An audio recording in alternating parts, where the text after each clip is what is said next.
कार्यक्रम के अंतर्गत हमारे ब्लॉक के अंदर अलग अलग विद्यालयों में हुई प्रतियोगिताओं से पधारे हुए विभिन्न प्रतिभागी, उनके साथ पधारे हुए विभिन्न प्रभारी महोदय, स्थानीय विद्यालय के समस्त स्टाफ के कर्मठ कार्यकर्ता और उनको लीड करने वाला सशक्त नेतृत्व स्थानीय विद्यालय के प्रधानाचार्य जी यादव साहब, आप सबके बीच में आके मुझे ये खुशी महसूस हुई कि ग्रीष्म अवकाश के अंदर भी हमारे यहाँ पर स्टाफ, प्रधानाचार्य और विद्यार्थी इतने तत्पर और जागरूक दिखे कि हम कल्पना नहीं कर पा रहे थे कि इतना अच्छा परिणाम आप लोगों का आएगा। तो जोरदार तालियां अपने लिए बननी चाहिए कि एक जागरूक और अवेयर जो जनता होती है वो निश्चित रूप से हमारे लोकतंत्र के लिए बेहद जरूरी होती है। और लोकतंत्र में चूंकि लोक की चलती है, व्यक्ति की चलती है, इसलिए लोक मान्यता हमारे यहाँ ये रही है कि हमारे पूर्वजों ने जो नीति निर्देश तत्व तैयार किए थे उन तत्वों की ओर पुनः हमें लौटना होगा, और यदि पुनः वहां नहीं लौटेंगे तो निश्चित रूप से एक विभीषिका की ओर हमारी पूरी सृष्टि जा रही है। उदाहरण के लिए बताता हूं आपको, हमारे पर्यावरण से इतना प्रेम रहा है संस्कृति को कि आंवला नवमी, पीपल पूनम, है ना, वट मावस, ढेर सारे ऐसे त्योहार हैं जो वृक्षों के नाम से हैं। ढेर सारे ऐसे त्योहार हैं जो तीर्थों के या नदियों के या सरोवरों के नाम से हैं। बहुत सारे ऐसे त्योहार हैं जो पशु पक्षियों के नाम से हैं। बछबारस, है ना, बछड़े के हिसाब से बछबारस सुना है कभी, है ना, बछबारस मना रहे हैं, ठीक है ना। गोवर्धन पूजा, है ना, गो यानी गाय, गाय का क्या करना है, संवर्धन। तो आप ये सोचिएगा कि विश्व के अंदर जो भारतीय संस्कृति है, सनातन संस्कृति इस प्रकार की रही है जिसने ये कल्पना की है, सर्वे भवन्तु सुखिनः सर्वे सन्तु निरामया सर्वे भद्राणि पश्यन्तु मा कश्चित् दुःख भाग् भवेत्। हम किसी की भी बुरी भावना नहीं करते हैं, हम विश्व के प्रत्येक प्राणी की सद्भावना करते हैं, मनुष्य की नहीं कहा। आपने देखा होगा हम इतने स्वार्थी हो गए कि 1948 में हमने संयुक्त राष्ट्र संघ के माध्यम से मानवाधिकार दिवस मनाने की चेष्टा की है और लगभग 10 दिसंबर को हम सभी लोग मानवाधिकार दिवस मनाते हैं। हमारा देश और इसकी संस्कृति इतनी पुनीत, विशाल, परिपक्व और विशाल हृदय वाली रही है कि जिसने मनुष्य नहीं प्राणी मात्र की कल्पना की है। जितना हक यहां मनुष्य को है, हमारी संस्कृति मानती है, उतना हक चींटी को भी है, नीम के पेड़ को भी है, नदी को भी है, सरोवर को भी है, तालाब को भी है। इसलिए हमारे यहाँ नदियों को मां की संज्ञा दी गई, हम मां मानते हैं। हमारे यहाँ पे सरोवरों को तीर्थ की उपमा दी गई है, और हमारा तो सौभाग्य है कि जिस 84 कोस तीर्थ क्षेत्र में हमारा विद्यालय है या हम खड़े हैं या बैठे हैं, वो पुष्कर का 84 कोस का परिक्रमा मार्ग है, उसका वो है। और विश्व का सबसे पुरातन यदि कोई तीर्थ है तो केवल 2 हैं सृष्टि के अंदर, है ना, अपनी जो धरती है, पृथ्वी है, उसके अंदर 2 हैं। एक सौरोजी उत्तर प्रदेश में आता है, शुकर क्षेत्र, और दूसरा तीर्थराज पुष्कर, केवल 2। तो आपको ये गौरव है कि आप इसकी मिट्टी में, इसकी आबो हवा में, इसकी जलवायु के अंदर जीवन जी रहे हैं। वो गौरव जागृत हो, उस गौरव को जागृत करने के लिए राज्य सरकार द्वारा एक कार्यक्रम चलाया गया है, वंदे गंगा। आपको मालूम है बाणगंगा कहां पर है? यूपी में है कि एमपी में कि हरियाणा में है? बाणगंगा कहां पर है? राजस्थान में है। राजस्थान में है सर, है ना। बाणगंगा कहां पर है? राजस्थान में है। और अगर आप गोवर्धन की तरफ जाएं तो गोवर्धन पे मानसी गंगा, है ना।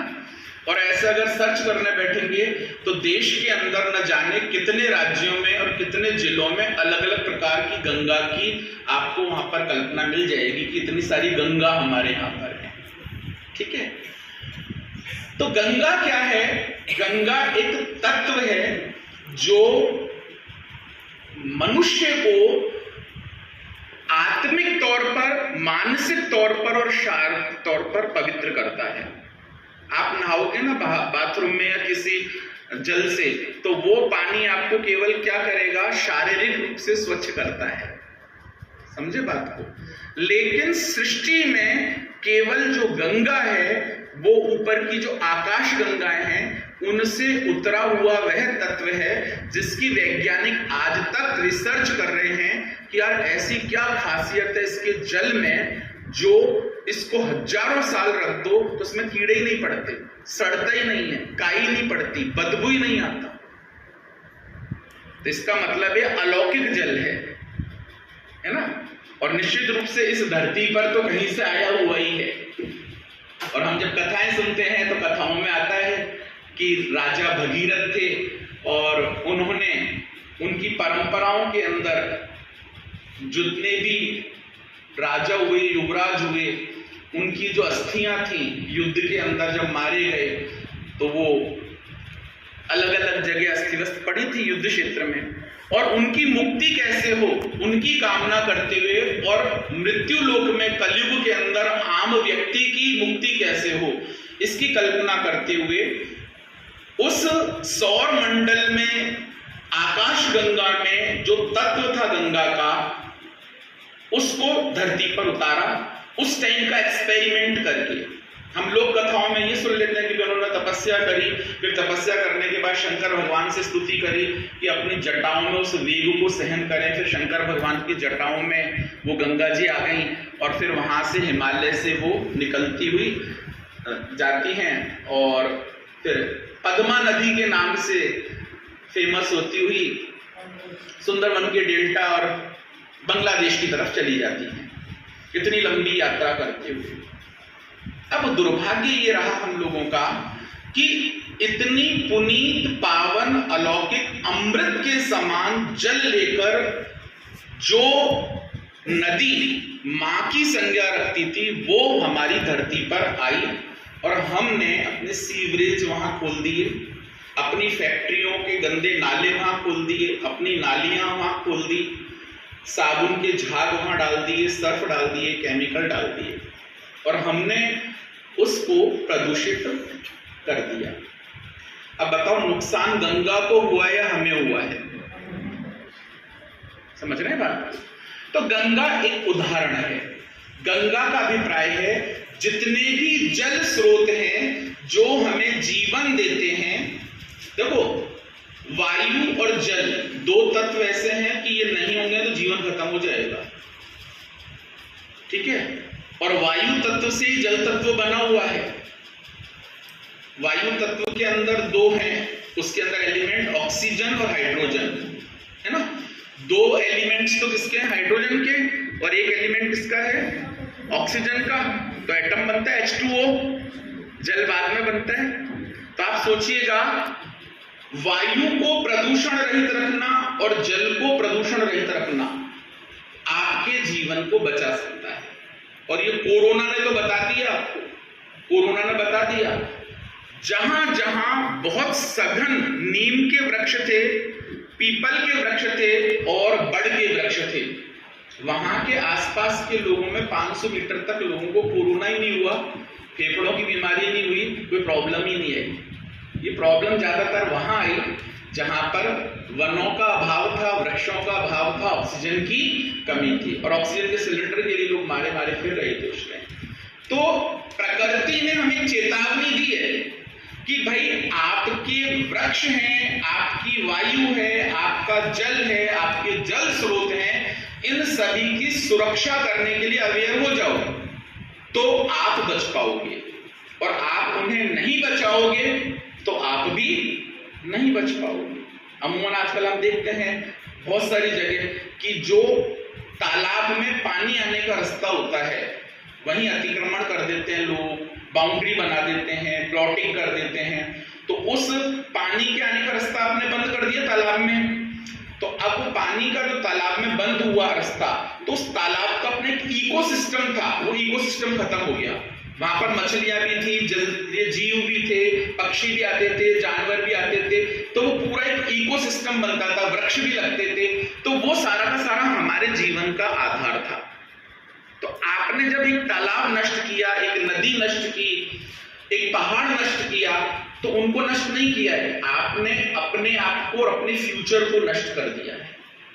इसलिए सरकार की मान्यता है कि लोगों में जागरूकता जाए वंदे गंगा अभियान के माध्यम से, कि हमारे जितने भी जल स्रोत हैं उनकी हम सुरक्षा करें, उनको हम संभाल कर रखें और उनका हम सदुपयोग करें। अजमेर में बहुत सारे ऐसे कुएं मैंने देखे हैं जिनका पानी एकदम ऐसा बीसलपुर के पानी को भी पछाड़ दे, इतना मीठा, शुद्ध, साफ, प्रदूषण रहित मैंने पिया हो यहाँ के कुओं का पानी। अजमेर के अंदर इतने शानदार शानदार कुएं थे। आज उन कुओं की दशा देखना, उसमें लोग कचरा डालकर जाते हैं। तो एक धार्मिक हमने मान्यता बना ली कि भैया पूजा का जो भी सामान है, कचरा है, उसको कुएं में डाल दो और तालाब में डाल दो। तो भाई पूजा का इतना बखेड़ाई क्यों करो कि उसकी पॉलीथीन को लेकर हमें नदी में या तालाब में या कुएं में डालना पड़े। पूजा को संक्षिप्त कर लो ना, पूजा को प्राकृतिक कर लो ना। इसलिए हमारे यहाँ जब पहले पूजा होती थी तो जितने भी देवी देवताओं की मूर्ति बनती थी वो केवल चिकनी मिट्टी की बनती थी, कच्ची चिकनी मिट्टी की। हमारे मटका, घड़ा, सुराई इनको पका लेते थे, कुल्हड़, सकोरा इनको पका लेते थे। देखा कभी पकाते हुए आग लगाते हैं, उसमें मजबूत हो जाते हैं, पर मूर्तियां कभी नहीं पकाई जाती थी, वो हमेशा कच्ची ही रखी जाती थी। कच्ची मूर्ति की पूजा करना शुद्धता माना गया था हमारे। क्यों? उस पूजा के बाद जब आप उसको क्या करते हो, विसर्जित करते हो, तो विसर्जन भी कहाँ बताया था कि पीपल की जड़ में करना है या बड़ की जड़ में करना है। तो उसको खाद मिल जाती थी। जब उस पर जल डालते थे, पानी डालते थे, उसमें गुड़ से पूजा कर कर आते थे, हल्दी चावल डालते थे और पूजा करते थे, तो वो गल कर वापस किसमें मिल जाती थी, मिट्टी में। कोई पॉल्यूशन नहीं था, उसको खाद मिल जाती थी। उनकी जड़ों में रहने वाले जितने कीड़े मकोड़े थे उनको गुड़, हल्दी, चावल उसका आहार मिल जाता था, आपका पुण्य हो जाता था, प्रदूषण ही नहीं होता था। पर हम लोगों में लालसाएं बढ़ी कि उसके देवता से मेरा देवता बड़ा होना चाहिए, उसके देवता से मेरा देवता मजबूत होना चाहिए। अब जैसे ही कोई त्योहार आता है तो सड़क के किनारे कई देवी देवता लेकर बैठ जाते हैं, प्लास्टर ऑफ पेरिस के, है ना। तो उनके साथ कई प्रकार की प्लास्टिक की सामग्री, प्लास्टिक की मालाएं, कई प्रकार के अन्य XYZ चीज होती हैं, वो सारा ढेर सारा इकट्ठा कर लिया। फिर वो लाकर कहाँ डाल रहे हैं, किसी कुएं में या तालाब में या नदी में। तो उससे आप सोचिएगा कि वो प्रसन्न होएगा क्या। इस नदी को किसने दिया था, ईश्वर ने। उस नदी में जल किसने दिया था, ईश्वर ने। पानी किसने दिया कुएं में, उस प्रकृति ने और ईश्वर ने। मूर्ति किसने बनाई, इंसान ने। तो आप अपनी कलाकृति को उसमें डालकर प्रदूषित करते हो और ये सोचते हो कि ईश्वर खुश होगा, तो ये मूर्खता है या विद्वता है? कबीर बहुत अच्छे संत हुए हैं, तो कबीर एक पद लिखते हैं, चदरिया झीनी रे झीनी। कभी सुनना, यूट्यूब पर है, बहुत अच्छे भजन है, चदरिया झीनी रे झीनी। चदरिया यानी जीवन चादर की समान है। हमारा जीवन कैसा है, चादर के समान है। और कैसी चादर, जो झीनी है, बहुत महीन है, जिसके तार ऐसा है। आप छत पर से छलांग मारो, हाडका टूट सके या खोपड़ा फूट सके और मर जाओ, झीनो है शरीर, है ना। बिना ट्रैफिक के ऊट पटांग गाड़ी चलाओ, 2-4 दिन तो भगवान बचा लेगा, ज्यादा दिन नहीं बचाएगा। उसके बाद क्या है, हाडका का डॉक्टर तैयार है ना। आप जरूरत से ज्यादा ऑक्सीजन ले लो तो मर जाओगे, और ऑक्सीजन नहीं लोगे तो मर जाओगे। जरूरत से ज्यादा पानी पी लो तो मर जाओगे, और नहीं पियो इसका मतलब बहुत जीना है ये शरीर, ये जीवन क्या है, बहुत जीना है। और इस जीने जीवन के अंदर लोग दो प्रकार के काम करते हैं। एक ऐसा काम करते हैं जिससे जीवन का व्यक्तित्व का निखार कर कर जाते हैं। मीराबाई है, महाराणा प्रताप हैं, संत रैदास हैं, आपने नाम सुनेंगे, जिन्होंने जीवन के व्यक्तित्व को क्या करा है, उज्जवल किया है। और ऐसे भी लोग हैं जिन्होंने जीवन को कलंकित किया है। जलियांवाला बाग के अंदर निर्दोष लोगों पर गोलियां चला दी थी एक जनरल डायर ने, उसने जीवन को क्या किया, कलंकित किया। ब्रिटिश राज के अंदर जब हम लोगों के ऊपर अंग्रेज राज करते थे, जिसको कई लोग अच्छा बताते हैं, मुझे नहीं पता क्यों अच्छा बताते हैं, या कोई संक्रमण होगा मानसिक इसलिए बताते हैं, उनके पास यहां के लोगों को मारने के लिए गोली वेस्ट करना भी वो अपराध समझते थे। अपनी गोली क्यों वेस्ट करें, गोली बनाने में, खरीदने में, बंदूक में डालने में पैसा खर्च करना पड़ता है, और अपनी रस्सी भी क्यों वेस्ट करें। तो यहाँ के लोगों को कैसे फांसी देते थे वो, कि उन्हीं लोगों का घोड़ा, उन्हीं लोगों का बैल, उन्हीं लोगों का हाथी, उसके ऊपर उसको खड़ा करते थे, उन्हीं लोगों के कपड़े उतारकर उसकी रस्सी बटकर फंदा लगाते थे पेड़ से, और उस फंदे में उसको लटका देते थे। आप पढ़ते ही नहीं इतिहास में, पता नहीं पढ़ा नहीं पढ़ा। और एक दो नहीं, लाखों केस है ऐसे, लाखों केस। और लाशें लटकी रहती थी और चील कौवे से नोच नोच के खाते रहते थे। लेकिन हमारे देश के उत्तम व्यक्तित्व के जो लोग हैं, जैसे सुभाष चंद्र बोस हैं, आप सोचिए जिसने सेना बना ली, तो कुछ लोग ऐसे हैं जिन्होंने अपने जीवन रूपी व्यक्तित्व को क्या कर दिया, निर्मल बना दिया। 200 साल की ब्रिटिश सत्ता को उखाड़ कर फेंक दिया।